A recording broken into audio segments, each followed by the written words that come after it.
से पहले मैं आपको बताती चलूँ कि ये मेरे पास लास्टिक है। तो लास्टिक आपने जो है, ये मेरे पास जो लास्टिक है, जिस कस्टमर की मैं ये ट्राउज़र तैयार कर रही हूँ उसके रिक्वायर्ड के अकॉर्डिंग 15 इंच की मैंने लास्टिक ली है। जो आधा इंच दोनों तरफ से स्टिच होने के बाद ये हमारे पास रह जाएगी टोटल 14 इंच की लास्टिक। यानी कि 10 इंच की बुकरम स्ट्रेट होगी, 14 इंच की लास्टिक होगी, तो ये टोटल अराउंड हो जाएगी 24 इंचेस। ठीक है व्यूअर्स, इस तरह से आपने लास्टिक ले ली, जितनी आपकी रिक्वायर्ड है आप उतनी लास्टिक लें और उसमें सेफ्टी पिन इंसर्ट कर दें। उसके बाद आपने क्या करना है, इसको इस तरह से खोलना है और यहाँ से आपने ये लास्टिक पहले इस बुकरम के साथ इस तरह से रख कर, ये इस तरह से रख के आपने इसको सिलाई करके इधर से पक्का कर लेना। चले मैं आपको करके दिखाती हूँ। जी व्यूअर्स, इस तरह से आपने रख देना है बुकरम के ऊपर लास्टिक को और इस तरह से आपने एक स्ट्रेट जो है वो सिलाई लगा लेनी है और इसको पक्का कर देना है इस तरह से। फिर आपने रिवर्स में लेके जानी है सिलाई और फिर एक दफ़ा आपने इस तरह से कर लेनी है। जी व्यूअर्स, तो ये देखें, ये हमने इसके साथ बुकरम इस तरह से अटैच कर ली। उसके बाद आपने क्या करना है, नेक्स्ट स्टेप, उसके बाद आपने यहाँ से इस जगह से आपने स्टार्ट करना है। इस तरह से फैब्रिक जो हमने क्रीज बिठाई हुई है, फैब्रिक को आप इतना सा फोल्ड कर लें अंदर की तरफ और इसके किनारे किनारे पर जिस तरह से आप नेफा बनाते हैं बिल्कुल इसी तरह से आपने इसके किनारे पर सिलाई करते जाना है। बिल्कुल किनारे पे आपने करनी है सिलाई। बहुत इजी मेथड है, कोई मुश्किल इसमें नहीं है। अगर आप तवज्जो और ध्यान से वीडियो देखकर करेंगे तो इंशाल्लाह ताला आप भी आसानी घर बैठे आराम से ये कर सकेंगे। इस तरह से बिल्कुल इसके किनारे किनारे पे आप सिलाई लगाती जाएं। अब ये देखें, जहाँ पर हमारी ये लास्टिक आएगी मैं आपको दिखा देती हूँ। यहाँ पर ये हमारी लास्टिक है, आपने लास्टिक को एक हाथ से अंदर करते जाना है और जो ये क्रीज लाइन बिठाई हुई है इसके साथ साथ लास्टिक करके तो इस तरह आपने सिलाई लगानी है। बस ध्यान इस बात का रखना है कि आपकी जो सिलाई है वो इलास्टिक के ऊपर नहीं आनी चाहिए, सिर्फ फैब्रिक पे आनी चाहिए। इस तरह से लगाएं। ये देखें, लास्टिक के ऊपर आपकी सिलाई नहीं आनी चाहिए, सिर्फ फैब्रिक के ऊपर आनी चाहिए। इस चीज़ का आपने बहुत ध्यान रखना है, क्योंकि अगर आपकी सिलाई ज़रा सी भी लास्टिक पर आ गई तो लास्टिक आपकी स्टक हो जाएगी, वहीं पे सिलाई के अंदर आकर फंस जाएगी, तो फिर आपके ट्राउज़र में वो चीज़ नहीं बनेगी। लास्टिक जो है वो उसमें फिर बिल्कुल भी एडजस्ट नहीं होगी। इस तरह से आप करते जाएं, घुमाते जाएं और लास्टिक को आपने इसी तरह क्रीज़ के साथ साथ करके तो ऊपर ये फैब्रिक फोल्ड करके इसके किनारे किनारे पे आपने इसी तरह से सिलाई लगाते जाना है। जी व्यूअर्स, तो ये हमारी जो सिलाई है वो कंप्लीट होने लगी है और मैंने वो जो लास्टिक जिसमें मैंने सेफ्टी पिन डाली थी वो जहाँ पर ख़त्म हुई है मैंने उसको उधर ही छोड़ दिया। उसको खींच के मैं आगे तक नहीं लाई अभी, क्योंकि उसको अभी खींच के आगे लाने की ज़रूरत नहीं है। वो किस टाइम आगे लानी है मैं आपको बताती हूँ। पहले तो आपने ये सिलाई इधर से ऐसे कंप्लीट कर लेनी है।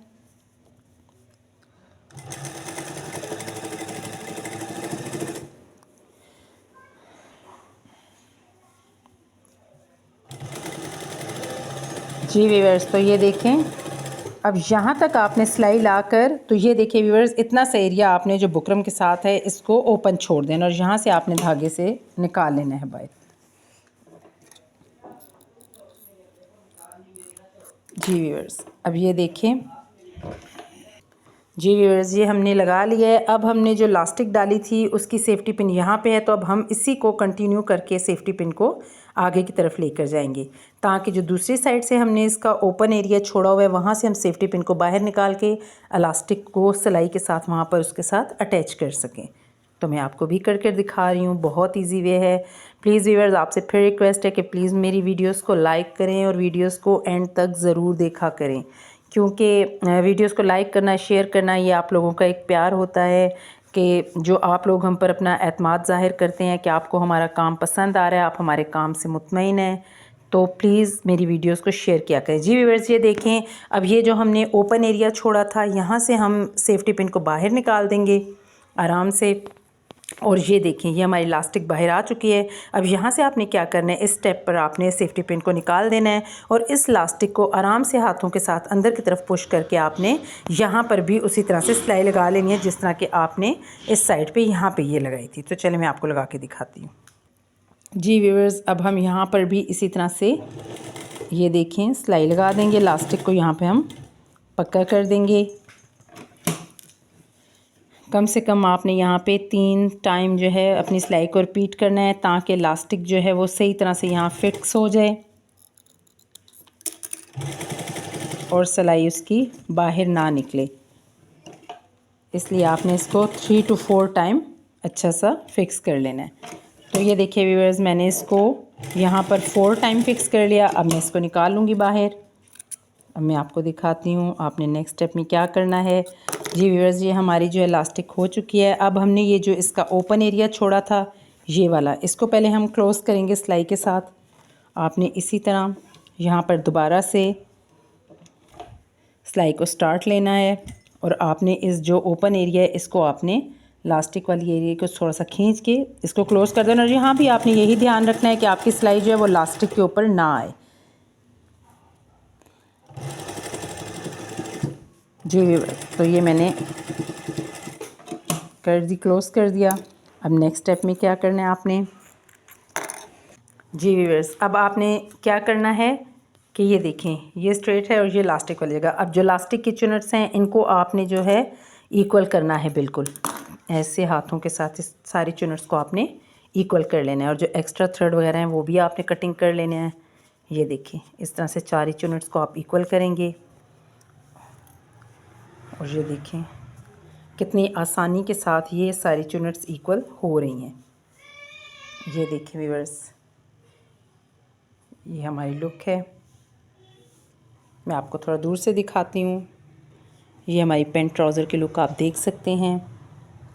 इस तरह से फ्रंट इसका बिल्कुल स्ट्रेट है और ये इसकी इलास्टिक है। तो अब हमने क्या करना है, लास्ट स्टेप जो है हमारा वो हमने क्या करना है कि हमने इसके दरमियान में, चुनट्स के दरमियान में एक सिलाई लगा देनी है। तो मैं आपको लगा कर दिखाती हूँ। जी व्यूअर्स, यहाँ से अब आपने सिलाई लगानी है। मेरी कितनी जो हैं वो बहनें हैं जिनके मैसेजेस आते हैं कि हमारे ट्राउज़र पर जब हम इलास्टिक पर सिलाई लगाते हैं तो वो फ्लेक्सिबिलिटी नहीं आती, उसमें वो लचक नहीं आती। तो उसकी क्या वजह है? उसकी वजह ये होती है कि आप जब भी इलास्टिक के ऊपर, जब आप ट्राउज़र पर इलास्टिक इन करके उसके ऊपर जब सिलाई लगाती हैं तो आप कभी भी इसको लूज़ करके या थोड़ा सा सिर्फ ना खींचा करें। इसको आपने फुल इस तरह से बिल्कुल खींच के स्ट्रेट और फिर इसके ऊपर आपने सिलाई लगानी होती है। उससे ये होता है कि आपके इलास्टिक में उसी तरह से लचक बहाल रहती है जिस तरह के सिलाई से पहले होती है। ये देखिए आपने इस एंगल से, एक जो आपका हाथ है आपने पीछे से इसको फुल खींचना है और एक आपका हाथ है इसने आपने इससे आगे से खींचना है और यूँ इस तरह से सिलाई लगानी है। इस तरह से लगा के छोड़ दें। जब नेक्स्ट आगे आप आएँ तो फिर आपने फिर यही प्रोसेस करने के फुल खींच के अपनी तरफ से और फिर आपने इसके ऊपर इस तरह से सिलाई लगानी है। अगर आप इसको ज़रा सा भी ढीला छोड़ेंगी तो उससे ये होगा कि इसमें वो लचक नहीं रहेगी, ये बहुत टाइटली, मतलब टाइट हो जाएगा बहुत ज़्यादा, तो आपको इसमें वो लचक फील नहीं होगी जो कि होनी चाहिए। तो इसलिए आपने इसको फुल चुनट्स को उसी तरह अपनी जगह पर रहना। आपने ये भी नहीं करना, कुछ मेरी बहनें हैं जो कह रही हैं कि एंड पर बहुत ज़्यादा फैब्रिक रह जाता है और चुनट्स पड़ जाती हैं। उसकी वजह भी क्या है कि आप क्या करती है, क्या गलती करती हैं आप, ये गलती करती है कि जब आप यूँ सिलाई लगाने लगती हैं तो सारे फैब्रिक की चुनट्स को खींच के ऐसे पीछे कर देती है और फिर सिलाई लगाती है। उससे क्या नुकसान होता है कि जब आप फैब्रिक को खींच के चुनट्स पीछे करती हैं तो वो कपड़ा ज़्यादा इकट्ठा हो जाता है। आपने चुनट्स को नहीं खींचना, आपने चुनट्स जिस तरह से सेटिंग में की हुई हैं आपने चुनट्स को बिल्कुल ऐसे ही रहने देना है। आपने कपड़े को स्ट्रेट नहीं करना। ये देखें मेरी चुनट सेट है, अब मैं इनको ऐसे ही रहने दूंगी। आपने सिर्फ जहाँ से थोड़े से एरिया के पीछे से इस तरह से इसको सिर्फ कपड़े को खींचना है, लास्टिक को, बस लास्टिक को खींच के तो फिर आपने इसके ऊपर इस तरह से सिलाई दे देनी है। तो फिर कभी भी आपका फैब्रिक जो है वह एंड पे इकट्ठा नहीं होगा। साथ साथ आपने एक्स्ट्रा धागों की भी, मैं आपको हर वीडियो में अपने व्यूअर्स को बताती हूँ कि साथ साथ एक्स्ट्रा धागों की कटिंग करते रहा करें। ये देखें इसी तरह से आपने फिर खींचना है और इसको इस तरह से स्टिच कर लेना है। चुनट्स की बिल्कुल सेटिंग वैसी है, आपने चुनट्स की सेटिंग को नहीं छेड़ना, बस इस तरह से खींच कर सिलाई लगाते जाना है। अब ये देखें व्यूअर्स, ये देखें यहाँ पे मेरा कोई कपड़ा इकट्ठा नहीं हुआ, जिस तरह की चुनट्स थी बिल्कुल उसी सेटिंग पे मेरी सिलाई आई है। अब आपने इसको इसी तरह कंटिन्यू रखते हुए आगे ले जाना है, बुकरम के ऊपर सिलाई अपनी ले जानी है और इसी तरह से इस पर, अब ये बुकरम है तो बुकरम को खींचने की ज़रूरत नहीं है, बस इसको आप नॉर्मल इस तरह करके तो इसके ऊपर मिड में एक स्ट्रेट सिलाई लगाकर यहाँ पर सिलाई को एंड कर दें। तो ये हमारी सिलाई कंप्लीट हो चुकी है। तो ये देखिए व्यूअर्स, अब इसमें आप लचक चेक करें कितनी ज़बरदस्त और कितनी इजी सी है। इसमें कोई सख्त नहीं है, कोई कुछ भी नहीं है, इतनी नीट सी इसके ऊपर एक सिलाई सी आ चुकी है। और ये है इस ट्राउज़र के इलास्टिक डालने की पैंट पजामे की फ़ाइनल लुक। ये आप देख सकते हैं बहुत इजी तरीके से। तो जी व्यूअर्स, उम्मीद करती हूँ आपको मेरी आज की वीडियो पसंद आई होगी। वीडियो पसंद आई है तो प्लीज़ वीडियो को लाइक करें, शेयर करें और कमेंट करें। तो व्यूअर्स, मुझे दे इजाज़त, कल फिर एक नई वीडियो और नए डिज़ाइन के साथ आपकी खिदमत में हाजिर होंगी। तब तक के लिए अपना ख्याल रखिएगा। ओके, अल्लाह हाफ़िज़।